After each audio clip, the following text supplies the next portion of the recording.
let me close this one. Okay, so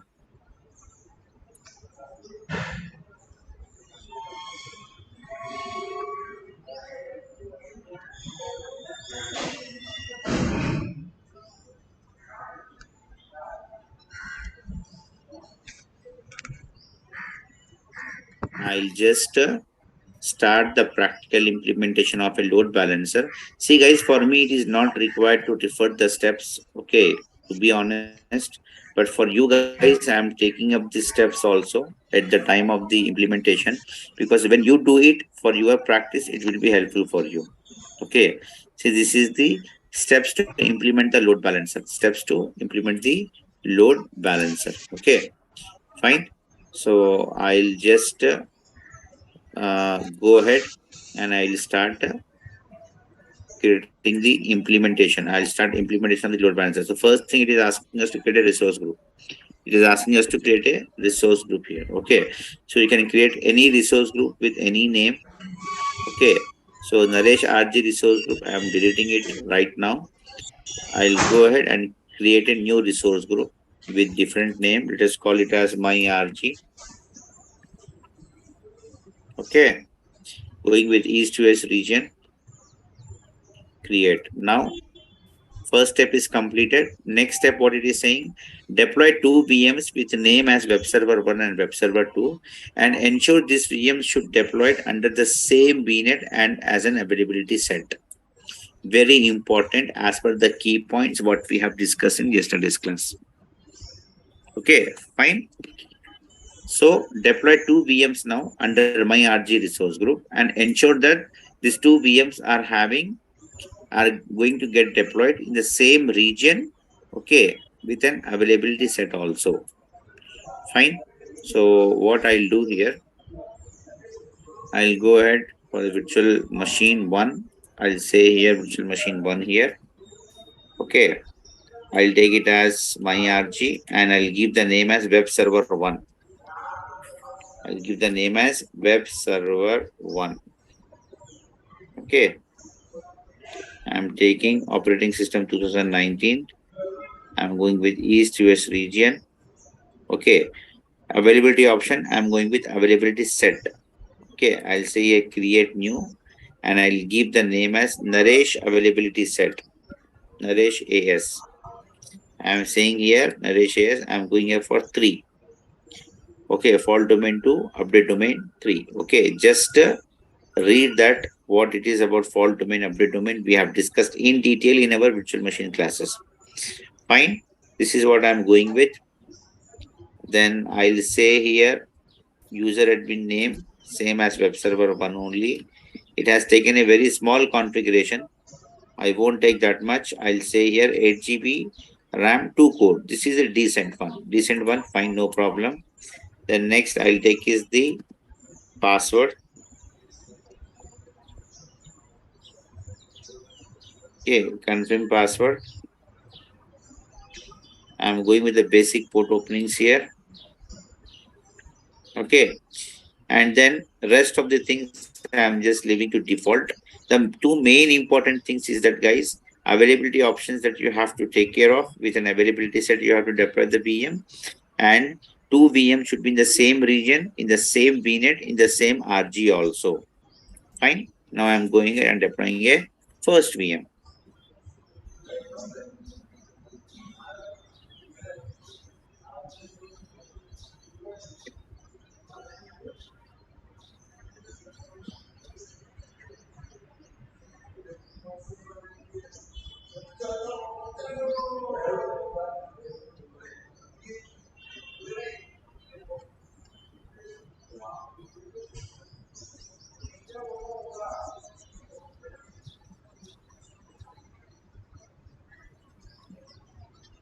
Okay, let the VM1, so this is basically web server 1, gets deployed here.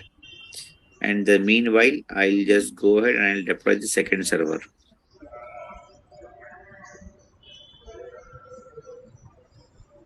And this is going to be my web server 2.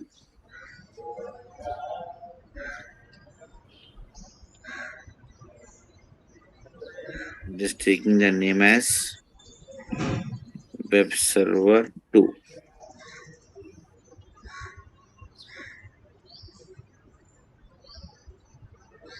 Go for East US only. Okay, please keep this in mind. And I'm waiting for it actually because both these web servers should be in one availability set. So once this VM deployment gets completed, then availability set will also get completed, deployed along with this VM. Then the same availability set I'm going to use for this web server 2 deployment. So we'll wait for it for some time. Okay, we don't be hurry. Okay, we don't rush. Okay, good, fantastic. Now, web server 1 is deployed. I'll go ahead and I will choose availability option as availability set, and I'll say here Naresh AS. Okay, getting guys, is that clear or not? I'll say here security as standard, and I'm giving the name as web server 2. I'm deploying in East US region. Okay, and I'll take it as 8 GB RAM 2 core. I'll say here this one web server 2, and password is this one. I'll take it as okay.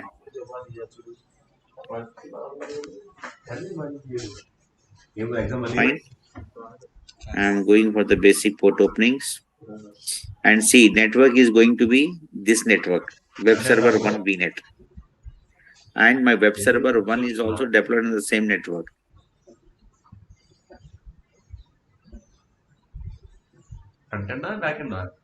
See? Azure Cloud. Web server 1, see my cursor, deployed on virtual network as web server 1 VNet. And this is also I'm deploying on web server 1 VNet. Okay. Fine. And then I'll go ahead and I'll deploy the virtual machine.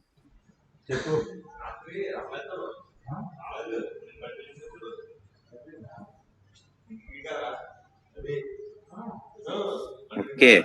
Ensuring that, again, I'm telling, name should be this one, availability set should be same, resource group should be same. Okay. And configuration, same I am taking, 8 GB RAM 2 core. Ensure networking, same VNet, both the web servers, web server 1 and web server 2, and then review plus create.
Okay, let the second VM gets deployed here.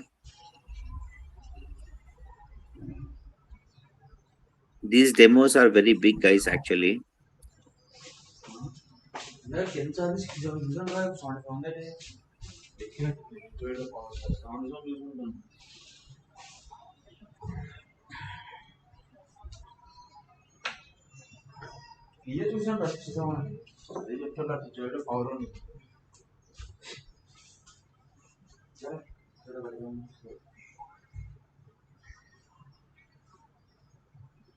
Okay, good. Now both the VMs got deployed. If you come to home here, come to virtual machine, see two web servers are there, web server 1 and web server 2. Okay, deployed in East US region. Okay, so it is still showing the status as creating. Okay, just refresh it. Now it is showing as running. IP address will get populated. Just wait for some 5 minutes, 2 to 5 minutes, it will get reflected. Fine. This is done.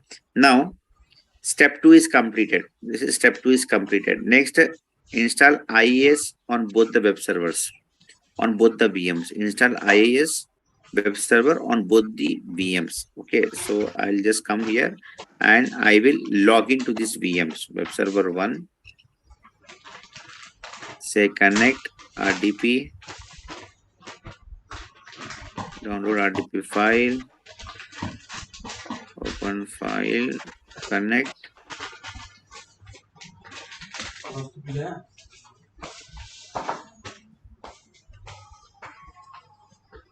Web server 1 and the password. This is the password we have given. The same we are passing on here. Say okay. And then next come to web server 2 and connect to web server 2 also. Okay.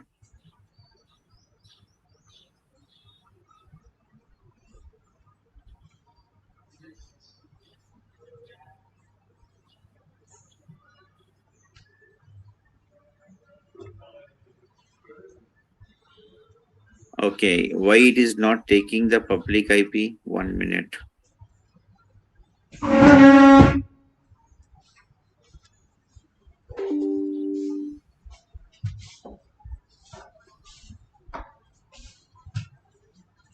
IIS is an Internet Information Server.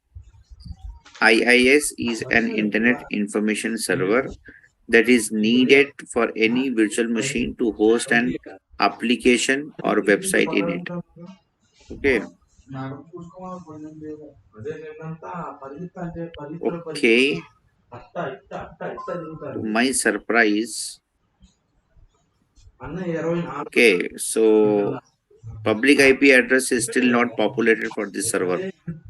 For web server 2, public IP address is still not populated. Okay, we'll wait for some time, guys. Meanwhile, this is my web server 1. See the cursor here on top. This is my web server 1. Okay, see. This is my web server 1. Okay. This is my server manager. This is a tool which you will get automatically in every cloud server. In every cloud server, you will get it. Say here, add roles and features. Okay, say here, add roles and features. This will get open automatically. If it is not getting open, then simply come here and say here, server manager. Okay, just say here, server manager. It will get open for you. Okay, no spelling mistakes. Okay. Click on this only will get open. Then say here add roles and features, say next. Okay, role based or feature based installation. This is the process we are doing for install IIS, to install IIS in our web servers. So say here web server 1, sorry, web server IIS here. Select this carefully. It is adding some other features also as part of IIS. Say add features. Next, very simple guys. Next configurations is this. Okay, so these all things it is installing in our server as part of IIS. Say next here and then say install. Okay, it is going to install IIS in our web server 1. It will take some 5 minutes of time. We'll give some 5 minutes time, no problem. Okay.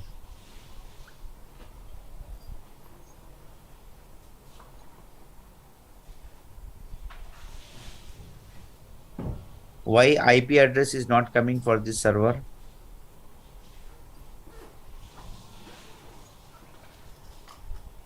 There is some lag from Azure side only. Normally IP address will get automatically when we are deploying a virtual machine.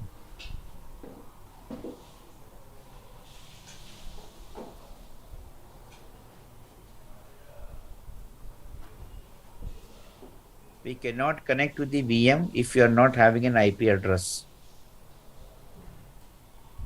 If we are not having an IP address to a VM, then we cannot connect to the VM actually. So why we are not getting an IP address? It will come, but it will take some time, like 2 minutes, 3 minutes delay. But I believe it's been more than 5 minutes, still the IP address is not getting populated for this virtual machine. So is there anything wrong going on or what? I am not getting it. Guys, is anyone doing the demos with me practically? in the class? Is anyone doing the demo with me practically here? No? Yes? Okay, Yogendra, are you getting the IP address for your second web server? Yes. It should come. Automatically it will come. But for me, it is not coming the IP address. It is some delay, some lag from Azure side only, guys. Okay, I have to just have some patience here.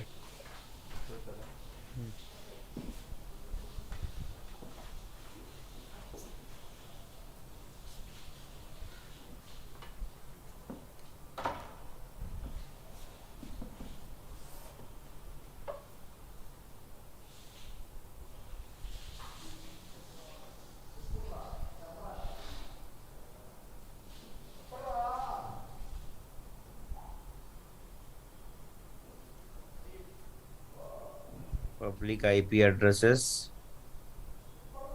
Okay, I'm going to create a new IP address on my own because it is not generating the IP address for my web server 2. Okay, web server 2 IP. Okay, I say here no zone. Okay, I'm going to create this in East US region only. Okay, this is not in the steps, guys, but I'm doing it because it is not generating an IP address automatically for me. Okay. No, no, that is the default one, Dilip. That will not affect anything.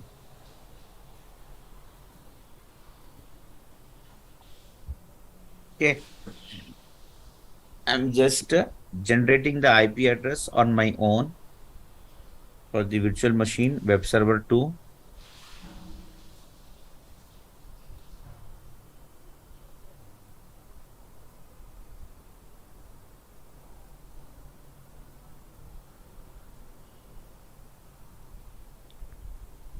So we are very smart people. If Azure is not giving us, then we'll only generate it on our requirement. Okay. Fine. IP address is been deployed here. Come to virtual machine, come to web server 2. Okay. Come to networking. Okay. Click on this NIC, network interface card.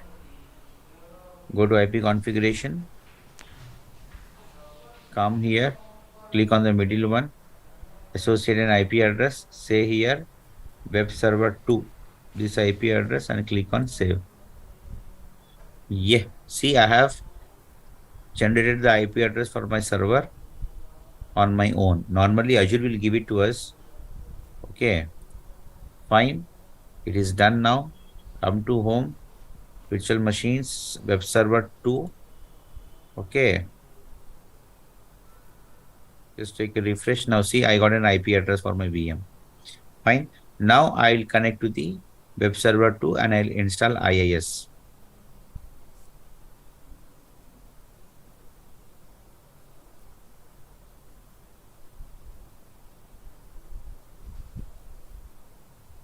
Okay.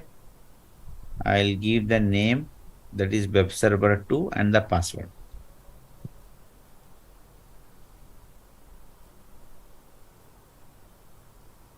What is the password, guys? Password is this one.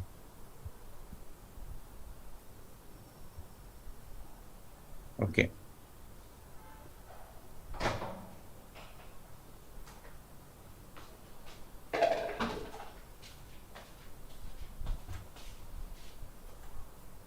This is my web server 2. And see, guys, to check the thing, okay, to check whether load balancer is working properly or not. Okay, to check whether load balancer is doing the load balancing properly or not. Okay, we have we have to install IIS in our servers, then only we can check very easily. whether the LV is working properly or not. That's why we are installing IIS. Okay, there is a purpose of installing an IIS, right? IIS is what basically it's a kind of feature from Microsoft exclusively for Windows servers to host your websites and to check the status of your servers and all. See now, if I take, see, web server 1, see my cursor, guys, see my cursor. This is what my web server 1. Web server 1. If I take my web server 1, installation is succeeded on web server 1. What installation? IIS. Web server IIS installation is succeeded on my web server 1. Click on close now. Okay. And here you are seeing a new box called IIS. Previously, this box was not there. This box came just now because we have installed the IIS successfully. Same come if you to come to web server 2, then see IIS is not installed here. That's why I'm installing an IIS. And if you come here now to your Azure portal, you pick up your IP address. Okay, this is your IP address of web server 1. Okay, see it is showing you things. See Internet Information Services, IIS. Okay, kind of a website. Whereas if you see for web server 2, it will show you the site is not reachable. This is the difference of installing of IIS, guys.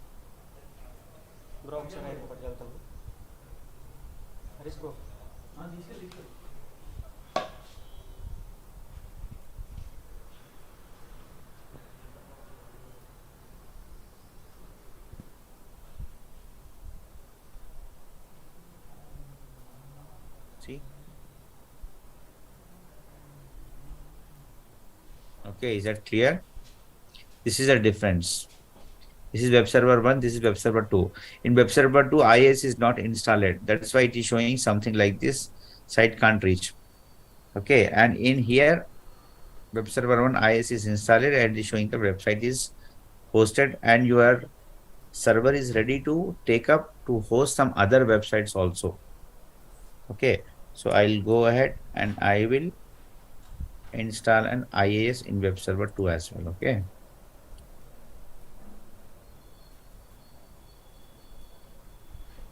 Same process, guys. Okay, just check here web server IIS. Say add features. Next. Next.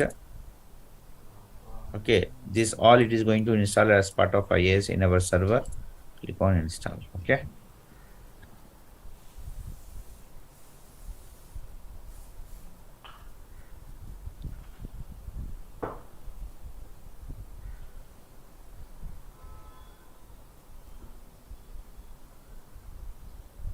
Let the IIS get installed.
It is taking a little time, guys. Let it be.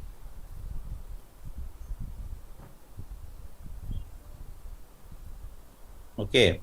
So what is the next step? It is saying, see, install IIS web server. Okay. In both the VMs, that is done now. Perform the below steps in both the VMs then. Next step is what? You have to do these steps in both the virtual machines. Okay. So this is my first VM, web server 1. Come here, close this one, come here to folders. Okay, this PC, go to C drive, go to inetpub, go to www root folder. Okay, delete this too. Okay, right click, new text document, open this one and say here what this is my web server 1. What I'm going to say here, this is my web server 1. I'm just increasing the font size. Say here, this is my web server 1. Okay. Click on file, save as, keep it as what? Something like this. Index.html. Okay. Saving it as index.html. Okay. All files, click on save. Now close this one. See, HTML, small kind of HTML page I have created, and there is this one not required. Okay, this is done. Where in web server 1, and then say here disconnect. Come here and disconnect your web server 1. Next, same you have to do for web server 2 also. IIS is installed here in web server 2 also. See, this is my web server 2. Okay, and here IIS I have installed. Okay, perfectly all right. Come here, close this one, come to down, click on folder, say here this PC, C inetpub www root, select the default pages here which is got installed as part of the IIS. Come here, say new text document. Okay, say here this is my web server 2. Increase the font to little.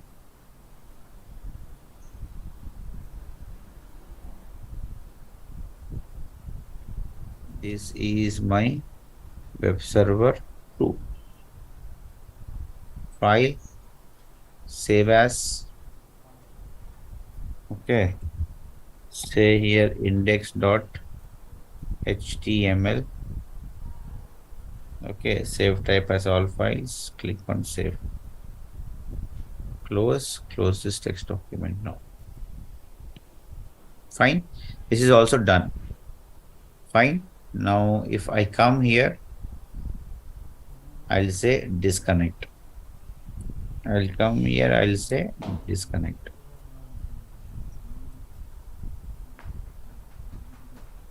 Fine, these are the steps. See guys, for me it is not required to refer these steps. I'm in practice, but for you I have written this. Okay, see, go to C drive on both the servers, inetpub folder, then www root, delete both the pages which we got created by default, create a new text file and mention the content in the file as web server 1 or first VM, whatever you want, then do save as and pass the file name as this one in double quotation.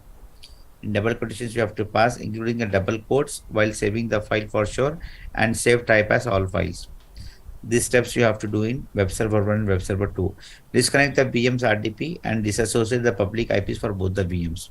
Okay, now if I come here, see what is this one? This is my web server 1 now. See, web server 1. What is this one? This is my web server 2 now. Perfectly all right. Web server 1, web server 2. And as per the conditions of load balancer, what it has to be, the VM should not be carrying IP addresses. The VM should not be carrying an IP addresses. That's why what I have given in this step, okay, disconnect the VMs, RDPs and disassociate the public IPs. So I'll just go here. Okay, I'll go to the networking. and I will go to the network interface card. I'll go to IP configuration. I'll go to the IP config and I'll say here disassociate the public IP address and click on save. Why I'm doing it this guys? Because I'm telling again the VMs should not be having a public IP address for sure if we want load balancer to do the load balancing for that VMs. Okay. Same I'll apply for the web server 2 also. Okay. NIC IP config. Click on this IP config. Disassociate, say save. Okay. Website database, yes, Madhavi. Database will be different and we have to consider different servers for databases. This is only for front-end servers, web servers. Now this is done. Both the VMs are not having a public IP address now. So it is blank. This is perfectly going good. Now provision a new load balancer of type public. Okay. So I'll just say here home, type here for load balancer. Say here load balancer. Okay, I got it. Click on this one. I click on create. Okay. Fine. And I'll say here my RG. Okay. And I'll give the load balancer name as Naresh LB. Naresh load balancer. I'll give this name. I'm going with East US. Okay, I'm going with standard load balancer. Say here public. Regional means your load balancer region and your VM's region. Both are same. That's why I'm saying here as regional. Okay. If the regions are different, you can say it as global. Next, IP configuration. This IP configuration will act like a mediator between the servers and the web applications. Okay. So I'll configure one new IP config for this load balancer. I'll just take it as, my IP config. Okay. This is a default subnet. It is going to be, I don't want any zone kind of redundant something here. Okay. Click on add. Next, backend pool. Backend pool is the feature, guys, where we are adding our VMs. What IP address I have not selected? Shahul, check. IP address for what? For load balancer or for VMs? LB public. This one you're talking about here? Are you talking something from here?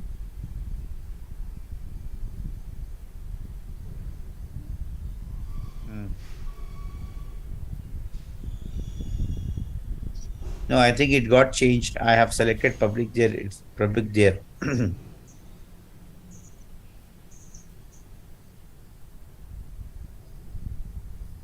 Okay. I'll say here my IP config. My IP config. Okay. Public address, I'll take it as any one of the servers, whichever I want. Okay, and then click on add. Gateway load balancer, we are not considering. Okay, say here none.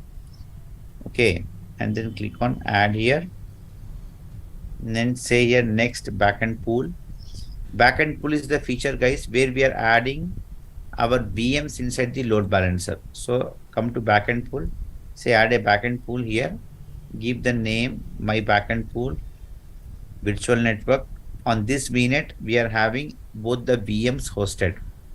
Right? On this VNet, we are having both the VMs hosted. That is what I have selected. My VMs is having the NIC. That is what I'm saying here, NIC. IP addresses is not there for my VM. And here, this add button should be enabled for you like this. If this add button is not enabled for you, simply understand that you have done something wrong. Click on add here and then see here it is showing you both the servers, web server 1 and web server 2. If you want to add 10 servers, then all the 10 servers will be listed here. Web server 1, 2, 3, 4, 5, like this. You can just keep adding all these servers as per your choice. Web server 1, web server 2, the 2 I want to add it in my load balancer. That's why I've selected this 2 and click on add. Now these 2 servers has been added. Click on save. Good. Next, inbound rules. Inbound rules means what, guys? In NSGs we have seen the incoming traffic coming to your virtual machine, that is called an inbound rules. I'll just say it as rule 1. So I'll give it as R1, rule 1. Front end IP address is what? This one we have configured, my IP config. Okay, backend port, I'll just take it as backend pool, this one. What I have selected here, my backend pool, that is what I have selected. Protocol is TCP, port number is 80. I want to implement on port number 80 here. That is what I have passed. Health probe. Health probe is what, guys? Health probe is the feature which will check the heartbeat of your virtual machine. It will check whether your VM is doing great, whether your VM health is good or not. If yes, then this feature health probe will convey the message to load balancer, and load balancer will keep sending the traffic to your virtual machines. Okay, so I'll just say here my health probe HP. I'm just saying here my HP protocol. I'll just take it as TCP port number 80 and intervals. If you pass here 5, then for every 5 seconds, it will check the heartbeat of the VM. Who? Health probe. If you pass here 10 seconds, then it will check the heartbeat health status of your VM in every 10 seconds. Like this, it depends upon. Okay, I'll just say here 10 seconds is fine for me. Okay, that is what. And then next, ideal timeout, it is by default saying as 4, means every server when it's occupied, or when one server is addressing your requests on one website, you are making multiple pages browsing, then what it will do, that server only will continue to serve you. And if you went out and you came back after 5 minutes and you continue the browsing again, in that case your request might go to the some different server. You can increase the time. Okay, this is in minutes, but you cannot decrease this time. By default, it is given from Microsoft side as 4 only. Click on add here. Okay, this is the inbound rule you have added. Okay, next I'll say here outbound rule. Okay, add an outbound rule. Same. Outbound rule means what? Traffic going from your virtual machine. Inbound rule means what, guys? See here, traffic coming to your virtual machine. Okay, where the diagram it is, the diagram is here. See, inbound rule means what? Traffic coming to your virtual machine, inbound. Outbound means what? Traffic going out from your virtual machine, going out from your virtual machine. Okay, that is what it is called as outbound. This we have seen in detail in our NSG classes. I'll just say here rule 1 for outbound. Okay, IP version 4, front end IP config, this I'm taking here. You can take it as for all protocols or TCP protocols, your choice, whatever you want. Okay, TCP REST backend pool, I'm saying here my backend pool, what I have selected here. Okay, and then port allocation, I'm just saying here manually choose the port numbers for outbounds. I'll just take it as a port per instance, and that is the port number. I'll take it as a 80. Okay, fine, and then click on add. Basically, for every instance, I want to set it as the outbound rule for especially on port number 80. Then next year, pass on the tags accordingly as per your project standards. This is optional also, guys. If you won't pass it, it won't throw any error. But normally in real-time projects, we'll pass the tags. That is a standard practice. Next, say here review plus create. Let us see whether the validation will get passed or not. The validation should get passed. Once it gets passed, then click on create to deploy your load balancer. Yes, it can be same. Inbound and outbound can be same. Okay, then click on create.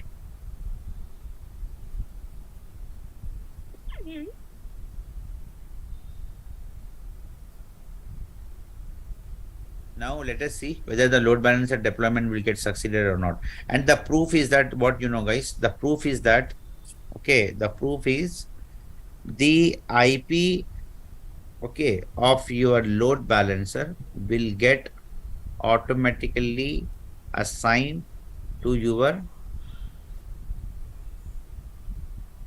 virtual machines. That is web server 1, and web server 2.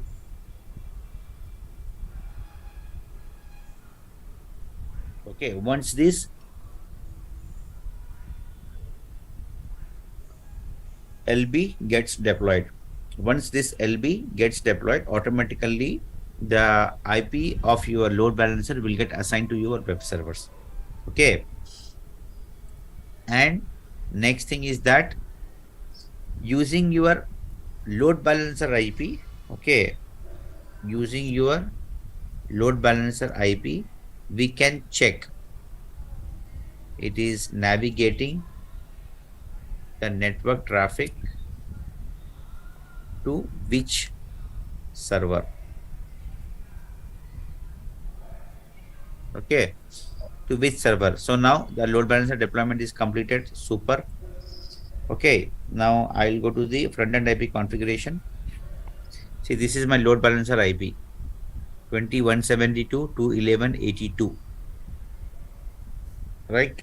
This is my load balancer IP. Correct? Now, for this load balancer IP, okay, this is what my LB IP.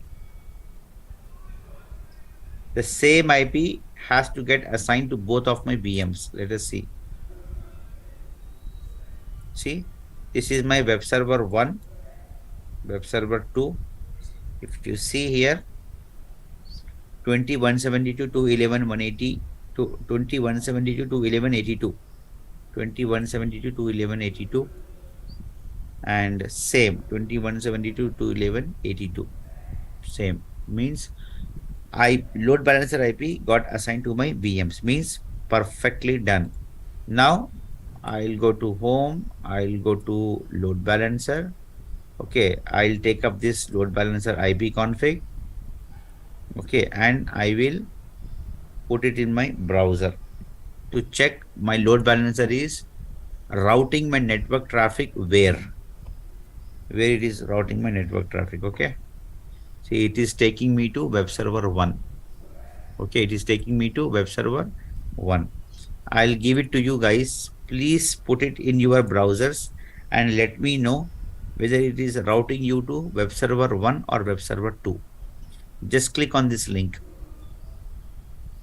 and check and let me know web server 1 or web server 2.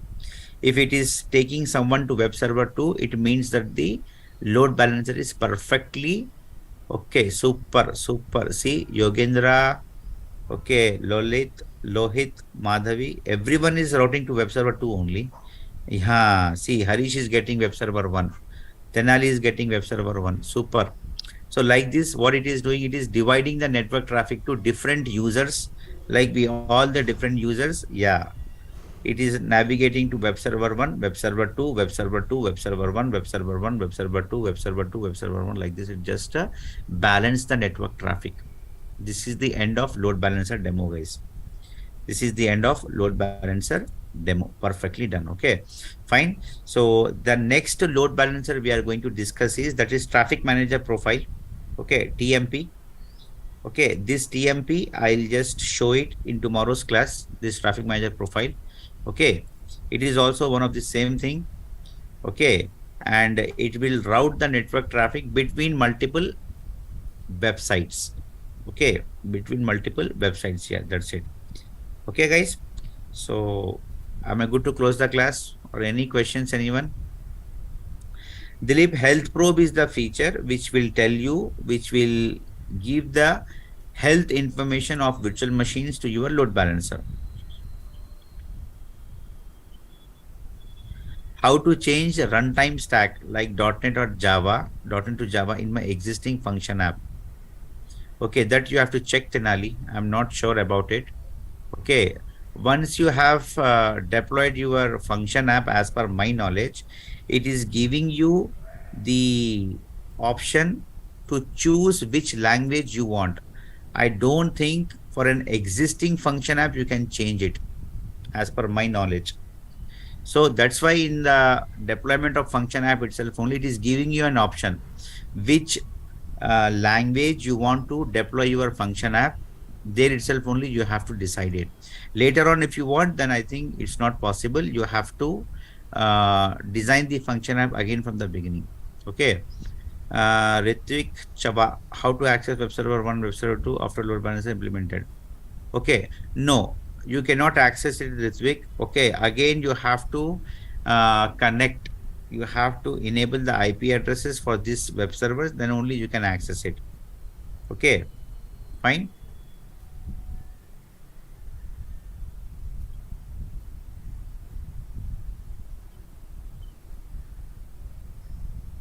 Can I create NSG in inbound outbound rule either from RG, VM NSG or VM networking? You have to implement this inbound and outbound in VM NSG. Okay, the NSG which is connected to the VM, go to that NSG and implement it generally. Okay, fine. All right, guys, I'll just close the class for today. Okay, we'll connect it again.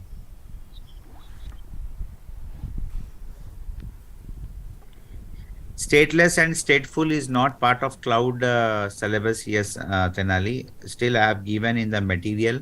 Okay, read in the material. Na? I have mentioned very clearly what is stateless and stateful. Okay, in the material it is clearly mentioned. Okay, it comes under the networking basic concepts. Okay, it won't come in Azure DevOps syllabus, but there are some students which are very new, who are very new to networking. For them I have given this in the material, and that too I have mentioned very clearly, Tanali, what is stateless and stateful. Okay, so yes, please go through it, ma, please go through it. Okay, fine. All right, guys. Thank you so much. Good questions, though. Fine. You are reading. I'm happy. Fine. Chalo. Thank you, guys. Bye, everyone. Take care.